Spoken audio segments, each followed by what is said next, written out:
Hello everyone, welcome to Edupod. എല്ലാവർക്കും മക്കളെ എജ്യൂപോഡിൻ്റെ class 8 YouTube ചാനലിലേക്ക് സ്വാഗതം. യെസ്, അപ്പം നിങ്ങളുടെ ആനുവൽ എക്സാം ഇതാ മറ്റന്നാൾ നടക്കാനിരിക്കെ ആ ആനുവൽ എക്സാമിന് വാട്ടർ ഓൺ എർത്ത് അല്ലെ, ഭൂമിയിലെ ജലം എന്നുള്ള ചാപ്റ്ററിൽ നിന്ന് എക്സാമിന് ഒരുപാട് തവണ ചോദിച്ചിട്ടുള്ള 3 ക്വസ്റ്റ്യൻസ് നമ്മൾ എന്ത് ചെയ്യാൻ പോവാണ്, ചുരുങ്ങിയ സമയം ഡിസ്കസ് ചെയ്യാൻ പോകാൻ കേട്ടോ. സോ ക്വസ്റ്റ്യൻ കണ്ട 3 മാർക്കിന് ചോദിച്ചൊരു ക്വസ്റ്റ്യൻ ആണ്. എന്താണ് ക്വസ്റ്റ്യന്? 3 കാര്യങ്ങൾ എക്സ്പ്ലെയിൻ ചെയ്യാൻ പറഞ്ഞത്. ഏത് കാര്യം എക്സ്പ്ലെയിൻ ചെയ്യാൻ പറഞ്ഞത്? പൊറോസിറ്റി അതായത് സുഷിരിതാവസ്ഥ, പെർമിബിലിറ്റി അഥവാ പ്രവേശനീയത, വാട്ടർ ടേബിൾ അഥവാ ജലപീഠം. അപ്പോൾ എന്താണ് പൊറോസിറ്റി അഥവാ സുഷിരിതാവസ്ഥ എന്ന് പറഞ്ഞാൽ? അതായത് നമ്മുടെ സോയിൽ അഥവാ നമ്മുടെ മണ്ണിൻ്റെ ഉള്ളിൽ എന്തുണ്ടാവും? ചെറിയ ചെറിയ പോർസ് അഥവാ സുഷിരങ്ങൾ ഉണ്ടാവും അല്ലേ. അപ്പോൾ എന്ത് ചെയ്യും? ആ സുഷിരങ്ങൾക്കിടയിലൂടെ ഒക്കെ എന്ത് ചെയ്യും? വെള്ളം എന്ത് ചെയ്യുന്നുണ്ട്? മണ്ണിലൂടെ ഊർന്നിറങ്ങുന്നുണ്ട്. അപ്പോൾ എന്താണ് ഈ ഒരു സോയിൽ പോർസ് അഥവാ മണ്ണിൽ സുഷിരങ്ങൾ കാണുന്ന ഒരു അവസ്ഥയെ നമ്മൾ വിളിക്കുന്ന പേരാണ് എന്ത്? പൊറോസിറ്റി അഥവാ സുഷിരിതാവസ്ഥ. അതായത് സോയിൽ എന്ത് ചെയ്യാണ്? പോർസ് അഥവാ മണ്ണിൽ എന്ത് കാണുന്നു? സുഷിരങ്ങൾ കാണുന്ന അവസ്ഥയെ നമ്മൾ വിളിക്കുന്ന പേരാണ് എന്ത്? പൊറോസിറ്റി അഥവാ സുഷിരിതാവസ്ഥ എന്ന് നമ്മൾ എന്ത് ചെയ്യുന്നു? പറയുന്നു. ഈ ഒരു കാര്യം നിങ്ങൾ ആദ്യം എന്ത് ചെയ്യുക? മനസ്സിലാക്കി വെക്കട്ടോ. അപ്പോൾ ഈ പൊറോസിറ്റി അഥവാ സുഷിരാവസ്ഥ കുറച്ച് കൂടിയൊരു മണ്ണിനുള്ള എക്സാമ്പിൾ ആണ് ഇത് ക്ലേ അഥവാ കളിമണ്ണ് എന്ന് പറയുന്നത്. അടുത്തെന്താണ്? പെർമിബിലിറ്റി അഥവാ പ്രവേശനീയത എന്ന് പറഞ്ഞാൽ എന്താ? അതായത് റോക്സ് ഉണ്ടല്ലോ, നമ്മുടെ പാറ അല്ലെങ്കിൽ ശിലകൾ, ആ ശിലകൾക്കുള്ളിലും എന്തുണ്ട്? ഇതേപോലെ സുഷിരങ്ങളുണ്ട്. അപ്പോൾ എന്ത് സംഭവിക്കുന്നത് വെച്ചാൽ ഈ വാട്ടർ ജലം എന്ത് ചെയ്യും?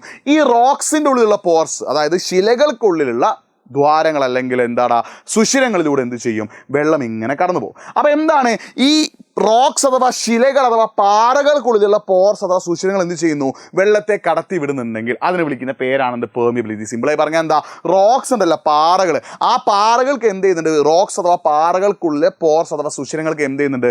വാട്ടർ അഥവാ വെള്ളത്തെ കടത്തി വിടാനുള്ള കഴിവുണ്ട്. അതിന് വിളിക്കുന്ന പേരാണെന്ത്?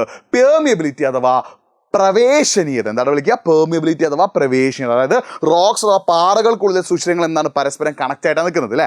ആ റോക്സിൻ്റെ ഉള്ളിലുള്ള പോർസ് അഥവാ സുഷിരങ്ങൾക്കിടയിലൂടെ എന്ത് ചെയ്യുന്നു? വെള്ളം പുറത്തേക്ക് പോകുന്നു. അതിന് വിളിക്കുന്ന പേരാണെന്ത്? പെർമിബിലിറ്റി അഥവാ പ്രവേശനീയത. ഓക്കെ, അപ്പോൾ ഈ പ്രവേശനീയത എന്നാണ് ഇത് അറിയപ്പെടുന്നത്. അടുത്തതാണ് വാട്ടർ ടേബിൾ ആണ് അല്ലേ. നമുക്കറിയാം എന്താണ് ഈ വാട്ടർ ടേബിൾ അഥവാ ജലപീഠം എന്ന് പറഞ്ഞാൽ? അതായത് റെയിൻ വാട്ടർ, ഭൂമിയിലേക്കുള്ള മഴ പെയ്ത വെള്ളം എന്ത് ചെയ്യും? ഊർന്നിറങ്ങി എന്ത് ചെയ്യും? അണ്ടർഗ്രൗണ്ട് വാട്ടർ അല്ലെ, ഭൂഗർഭജലമായിട്ട് പറഞ്ഞു. നിങ്ങൾ ശ്രദ്ധിക്കണം, ഭൂമിയിലേക്കുള്ള വെള്ളം എന്ത് ചെയ്യുന്നു? ഊർന്നിറങ്ങി ഭൂമിക്കുള്ളിലേക്ക് എത്തുകയും അതെന്തായിട്ട് മാറും? അണ്ടർഗ്രൗണ്ട് വാട്ടർ അഥവാ ഭൂഗർഭജലം ആയിട്ട് മാറും. അതായത് എന്ന് വെച്ചാൽ എന്താ ചെയ്യുന്നത്? ഈ ഭൂഗർഭജലം ഉണ്ടാകുന്ന എങ്ങനെയാണ്? ഈ പോർസ് ഇൻ ദ സോയിൽ അല്ലേ, ഈ ഭൂമിക്കുള്ളിലുള്ള മണ്ണിൻ്റെ ഉള്ളിലെ പോർസ് സുഷിരങ്ങൾക്കിടയിലൊക്കെ എന്ത് ചെയ്യും? വെള്ളം നിറയും അല്ലേ. മണ്ണിൽ എന്തുണ്ട്? പോർസ് അഥവാ സുഷിരങ്ങളുണ്ട് അല്ലേ. അപ്പോൾ ശക്തമായിട്ട് മഴ പെയ്യുമ്പോൾ എന്താ സംഭവിക്കുക? ഈ മണ്ണിലുള്ള പോർസ് അഥവാ സുഷിരങ്ങൾക്കിടയിലൊക്കെ എന്ത് ചെയ്യും? വെള്ളം നിറയും. അപ്പോൾ ഈ വെള്ളം നിറയുമ്പോൾ ഭൂമിക്കുള്ളിൽ എന്തുണ്ട്? അണ്ടർഗ്രൗണ്ട് വാട്ടർ, ഭൂമിക്കുള്ളിൽ എന്തുണ്ട്? ഭൂഗർഭജലമുണ്ട്. ആ ഭൂഗർഭജലത്തിന് മുകളിലുള്ള ഭാഗത്ത് നമ്മൾ വിളിക്കുന്ന പേരാണെന്ത്? വാട്ടർ ടേബിൾ അഥവാ ജലപീഠം. അപ്പോൾ നിങ്ങൾ ശ്രദ്ധിക്കുന്ന കാര്യം എന്താണ്? ഭൂഗർഭജലം, അണ്ടർഗ്രൗണ്ട് വാട്ടറിന് മുകളിലുള്ള ഭാഗത്ത് നമ്മൾ വിളിക്കുന്ന പേരാണ് എന്ത്? വാട്ടർ ടേബിൾ എന്ന് പറയുന്നത്. അപ്പോൾ എന്താണ്? ജലസമൃദ്ധമായ ഭാഗത്തുണ്ട്, അതായത് ഭൂമിക്കുള്ളിൽ എന്തുണ്ട്? അണ്ടർഗ്രൗണ്ട് വാട്ടർ അല്ല, മഴവെള്ളം മൂർന്നിറങ്ങി മണ്ണിനുള്ളിലുള്ള പോർസ് സുഷിരങ്ങൾ എന്ത് ചെയ്യും? ഭൂമിയിലേക്ക് വരുന്ന വെള്ളത്തെ മൊത്തം അവരെന്ത് ചെയ്യും? അബ്സോർബ് ചെയ്ത് വെക്കില്ല. അതായത് നല്ല മഴ പെയ്യുമ്പോൾ എന്താണ്? വെള്ളം മൊത്തം എങ്ങോട്ടേക്ക് പോവുക? ഭൂമിക്കുള്ളിലേക്ക് പോവുക. ആ ഭൂമിക്കുള്ളിലുള്ള മണ്ണിൻ്റെ ഉള്ളിൽ എന്തുണ്ട്? പോർസ് അഥവാ സുഷിരങ്ങളുണ്ട് അല്ലേ. ആ സുഷിരങ്ങൾ എന്ത് ചെയ്യും? ഈ വെള്ളത്തെ മൊത്തം എന്ത് ചെയ്യും? ശേഖരിച്ച് വെക്കും. അങ്ങനെ ശേഖരിച്ച് വെക്കുന്ന അല്ലെങ്കിൽ അങ്ങനെ സ്റ്റോർ ചെയ്ത് വെക്കുന്ന വെള്ളത്തിൻ്റെ മുകൾ ഭാഗത്തെ വിളിക്കുന്ന പേരാണ് എന്ത്? Water table. അതായത് ഈ വാട്ടർ ടേബിളിൻ്റെ അടിയിലാണ് നമ്മൾ എന്ത് കാണുക? അണ്ടർഗ്രൗണ്ട് വാട്ടർ അഥവാ ഭൂഗർഭജലം. ശ്രദ്ധിക്കണേ, വാട്ടർ ടേബിൾ അഥവാ ജലപീഠത്തിൻ്റെ അടിയിലാണ് നമ്മൾ എന്ത് കാണുക? അണ്ടർഗ്രൗണ്ട് വാട്ടർ അഥവാ ഭൂഗർഭജലം നമുക്ക് കാണാൻ പറ്റുക. അപ്പോൾ ഈ ഒരു കാര്യം, ഭൂഗർഭജലത്തിന് തൊട്ട് മുകളിലുള്ള അല്ലെങ്കിൽ ഈ വാട്ടർ ടേബിളിന് തൊട്ട് താഴെയാണ് നമുക്ക് എന്ത് ചെയ്യുക? ഭൂമിയിൽ ഏറ്റവും കൂടുതൽ വെള്ളം കാണാൻ പറ്റുക. അതിന് മുകളിലുള്ള ഭാഗത്ത് നമ്മൾ എന്ത് വിളിക്കുന്നു? വാട്ടർ ടേബിൾ അഥവാ ജലപീഠം എന്ന് വിളിക്കുന്നു. ഈ ഒരു കാര്യം നിങ്ങൾ എന്ത് ചെയ്യണം? മനസ്സിലാക്കി വെക്കണം. അപ്പോൾ ഈ ജലപീഠത്തിന് അടിയിലാണ് എന്തുണ്ടാവുക? അണ്ടർഗ്രൗണ്ട് വാട്ടർ അഥവാ ഭൂഗർഭജലം ഉണ്ടാവും കേട്ടോ. അടുത്ത ക്വസ്റ്റ്യൻ എന്താണ് wetlands? And mention the environment problems caused by the reclamation of wetlands അല്ലേ. എന്താണ് വെറ്റ്ലാൻഡ്സ് എന്ന് പറഞ്ഞാൽ? തണ്ണീർത്തടങ്ങൾ എന്ന് പറഞ്ഞാൽ എന്താ? Wetlands are natural sinks of surface water. അതായത് നമ്മുടെ പാഡി ഫീൽഡ്സിൽ നെൽപ്പാടങ്ങൾ, പോണ്ട്, കുളങ്ങൾ, ഇതേപോലെ എന്ത് ചെയ്യുക? നാച്ചുറൽ സിങ്സ്, അതായത് വെള്ളത്തെ ഭൂമിയിലേക്ക് ഊർന്നിറക്കാനുള്ള അല്ലേ. മഴ പെയ്യുമ്പോൾ മറ്റൊക്കെ വരുമ്പോൾ വെള്ളം വരും അല്ലേ. ആ വെള്ളത്തെ ഭൂമിയിലേക്ക് ഇറക്കാനുള്ള കുഴികളെയാണ് നമ്മൾ എന്ത് വിളിക്കുക?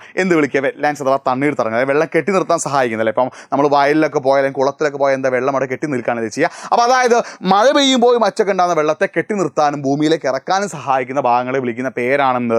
വെറ്റ്ലാൻഡ്സ്. എന്തൊക്കെയാണ് വെറ്റ്ലാൻഡ്സിൻ്റെ എക്സാമ്പിൾ?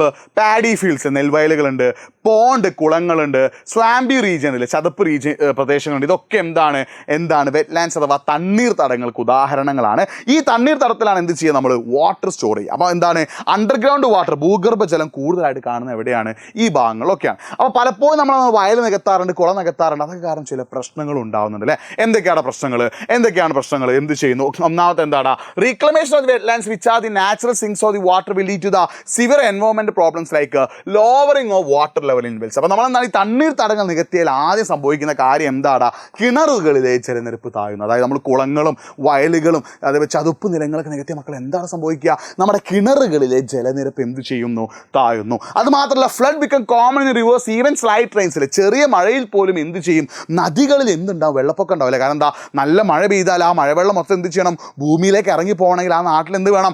വയൽ വേണം, അതായത് പാഡി ഫീൽഡ്സ് വേണം, പോണ്ട് വേണം, കുളങ്ങൾ വേണം, സ്വാമ്പി റീജിയൻസ് അഥവാ ചതുപ്പ് നിലങ്ങൾ വേണം. നമ്മളിതൊക്കെ നികത്തി എന്താ സംഭവിക്കുക? ആ വെള്ളത്തിന് പോകാൻ കഴിയില്ല. ആ വെള്ളം എന്ത് ചെയ്യുന്നു? ഭൂമിയിലേക്ക് ഊർന്നിറങ്ങുന്നു. ഓക്കെ, അതുകൊണ്ട് എന്ത് ചെയ്യുന്നു? വെള്ളപ്പൊക്കം ഉണ്ടാകുന്നു. ഈ ഒരു കാര്യം കൂടി നിങ്ങൾ മനസ്സിലാക്കി വെക്കണം. അപ്പോൾ എന്താ വെറ്റ്ലാൻഡ്സ് എന്ന് പറഞ്ഞാലോ, നമ്മുടെ നാച്ചുറൽ സിങ്സിലെ ഭൂമിയിലുള്ള വെള്ളം സ്റ്റോർ ചെയ്ത് വെക്കാൻ അല്ലെങ്കിൽ അതിനെ അണ്ടർഗ്രൗണ്ട് വാട്ടറാക്കി മാറ്റാൻ സഹായിക്കുന്ന ഭാഗങ്ങളെയാണ് നമ്മൾ എന്ത് വിളിക്കുക? വെറ്റ്ലാൻഡ്സ് അഥവാ തണ്ണീർത്തടങ്ങൾ. അടുത്ത question explain the activities that help in the surface run off harvesting. അല്ലേ, ഉപരിതല നീരൊഴുക്കിൻ്റെ സംഭരണത്തിന് സഹായിക്കുന്ന പ്രവർത്തനങ്ങൾ എന്ത് ചെയ്യാനാണ്? വിശദീകരിക്കാനാണ് ചോദിച്ചത്. അപ്പോൾ ശ്രദ്ധിച്ചോ, എന്തൊക്കെയാണ്? സിമ്പിളാണ്. ഈ പോയിന്റ്സ് അങ്ങോട്ട് പഠിച്ചു വന്നിട്ട്. ഒന്നാമത്തെ കൺസർവേഷൻ ഓഫ് വെറ്റ്ലാൻഡ്സിൽ എന്ത് ചെയ്യണം?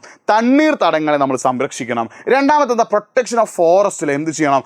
വനങ്ങൾ നമ്മൾ സംരക്ഷിക്കണം. അടുത്ത ടെറസ് ഫാമിങ്ങിൽ ബഹുനില കൃഷി നമ്മൾ ചെയ്യണം. കൺസ്ട്രക്ഷൻ ഓഫ് ചെക്ക് ഡാംസിൽ തടയണകൾ എന്ത് ചെയ്യണം? നിർമ്മിക്കണം. കൺസ്ട്രക്ഷൻ ഓഫ് മഡ്വാൾസിൽ എന്ത് ചെയ്യണം? മൺഭിത്തികൾ എന്ത് ചെയ്യണം? നിർമ്മിക്കണം. ഡിഗിങ് ഓഫ് റെയിൻ പെർക്കുലേഷൻ പിറ്റ്സിലെ മഴക്കുഴികൾ നിർമ്മിക്കുക. ഇത്രയും കാര്യങ്ങൾ ചെയ്താലേ സർഫസ് റൺ ഓഫ് ഹാർവസ്റ്റിംഗ്, ഭൂമിയുടെ ഉപരിതലത്തിൽ ഒഴുകുന്ന വെള്ളത്തെ നമുക്ക് എന്ത് ചെയ്യാൻ പറ്റുള്ളൂ? സംരക്ഷിക്കാൻ പറ്റുള്ളൂ. അപ്പോൾ ഇതും പഠിച്ചു വെക്കണം. ഒരുപാട് തവണ എക്സാമിന് ചോദിച്ചിട്ടുണ്ട്. പിന്നെ ഇതിലൊരു ക്വസ്റ്റ്യൻ കൂടിയുണ്ട്, ഒരുപാട് തവണ എക്സാമിന് ചോദിച്ചൊരു ക്വസ്റ്റ്യൻ. അത് ഞാൻ നിങ്ങൾക്ക് ഹോംവർക്ക് ആയിട്ട് തരികയാണ്. ഇതിൻ്റെ ആൻസർ നിങ്ങൾ എന്ത് ചെയ്യുക? ഒന്ന് കമൻറ്റ് ബോക്സ് ടൈപ്പ് ചെയ്യുക കേട്ടോ മക്കളെ. ഈ ഒരു ക്വസ്റ്റിൻ്റെ ആൻസർ നിങ്ങൾ എന്ത് ചെയ്യുക? ഒന്ന് കമൻറ്റ് ബോക്സ് ടൈപ്പ് ചെയ്യുക. വാട്ട് ആർ ദി ഇൽ എഫക്ട്സ് ഓഫ് വാട്ടർ പൊല്യൂഷൻ? ജലമലിനീകരണത്തിൻ്റെ ദൂഷ്യഫലങ്ങൾ എന്തൊക്കെയാണ്? ഇതും ഈ ചാപ്റ്റർ ഒരുപാട് തവണ എക്സാമിന് ചോദിച്ചാണ്. അപ്പോൾ ഇതിൻ്റെ ആൻസർ നിങ്ങൾ എന്ത് ചെയ്യുക? ഹോംവർക്ക് ആയിട്ട് ഒന്ന് കമൻറ്റ് ബോക്സ് ടൈപ്പ് ചെയ്യുക. നിങ്ങൾക്ക് സിമ്പിളായിട്ട് നിങ്ങൾ പഠിച്ച കാര്യമാണ് നമ്മൾ ഡിസ്കസ് ചെയ്ത ലൈവിലൊക്കെ അല്ലേ. അപ്പോൾ ഇതിൻ്റെ ആൻസറൊക്കെ എന്ത് ചെയ്യുക? ഒന്ന് കമൻറ്റ് ബോക്സിൽ എന്ത് ചെയ്യുക? ടൈപ്പ് ചെയ്യട്ടോ. അപ്പോൾ ശ്രദ്ധിക്കണം, സർഫസ് റൺ ഓഫ് ഹാർവസ്റ്റിംഗ്, ഉപരിതല നീരൊഴുക്കിനെ സംഭരണത്തിന് സഹായിക്കുന്ന പ്രവർത്തനങ്ങൾ പഠിച്ചു വെക്കണം. എക്സാമിന് ചോദിച്ചിട്ടുണ്ട്. അതേപോലെ തന്നെ വെറ്റ്ലാൻഡ്സ് അഥവാ തണ്ണീർത്തടങ്ങൾ എന്താണ് എന്നും തണ്ണീർത്തടങ്ങൾ നികത്തുമുണ്ടാകുന്ന പ്രശ്നങ്ങൾ നിങ്ങൾ എന്ത് ചെയ്യണം? പഠിച്ചു വെക്കണം. എക്സാമിന് ചോദിക്കാറുണ്ട്. പിന്നെ പെർമിയബിലിറ്റി, പ്രവേശനീയത, പൊറോസിറ്റി, സുഷിരിതാവസ്ഥ, വാട്ടർ ടേബിൾ, ജലപീഠം, ഇതും പഠിച്ചു വെക്കുക. ഇതൊക്കെ പഠിച്ചു കഴിഞ്ഞാൽ നിങ്ങൾ എന്ത് ചെയ്യുക? ഒരു കാര്യം, ഇതിൻ്റെ ആൻസർ നമ്മൾ പറഞ്ഞല്ലോ. ഈ ക്വസ്റ്റ്യൻ്റെ ആൻസർ നിങ്ങൾ എന്ത് ചെയ്യുക? ഒന്ന് കമൻറ്റ് ബോക്സിൽ നിങ്ങൾ എന്ത് ചെയ്യുക? ടൈപ്പ് ചെയ്യുക. അപ്പോൾ സെറ്റാണല്ലോ, റെഡിയാണല്ലോ. അപ്പോൾ എല്ലാവരും ഇന്നത്തെ ലൈവിലേക്ക് കറക്റ്റായിട്ട് എത്തുക. ബാക്കി നമുക്ക് നെക്സ്റ്റ് ക്ലാസ് ഡിസ്കസ് ചെയ്യാം. സോ അടുത്ത ക്ലാസ്സിൽ കാണുന്നതായിരിക്കും മക്കളെ. ബൈ.